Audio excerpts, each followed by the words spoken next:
Right, assalamualaikum everyone. So welcome back to this BONK update, and we can see that BONK is a little bit sideways, but I kind of guessed that BONK is going to make a move to the upside. Yesterday, Bitcoin, it's always Bitcoin, isn't it? Bitcoin is always the troublemaker. So if I show you Bitcoin right now, it has made another fake out. So basically, we had a pattern here. I'm going to show you on a different exchange.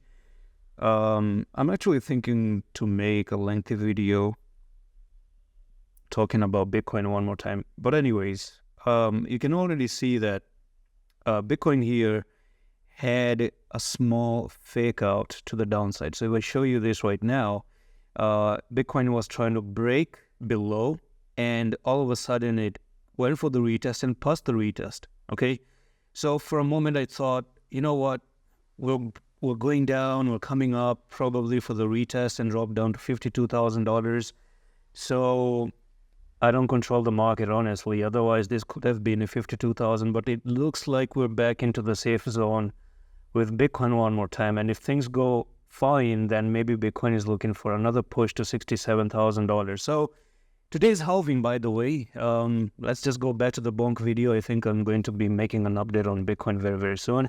So BONK here also, on the other hand, has a very good buying. It's day by day, it's getting more and more clear. It was a little bit scary 2 days ago. I kind of had some small doubts here and there, and I also thought that, you know, a pump is coming. Is it not coming? Is it coming or not? But I think a pump is going to come, because move down, move up on the 4-hour time frame. This is really good. I think we will see a small relief back up to maybe 2023 or maybe 2024. So that's pretty much it for this update. I'm going to see you the next one. Allah Hafiz.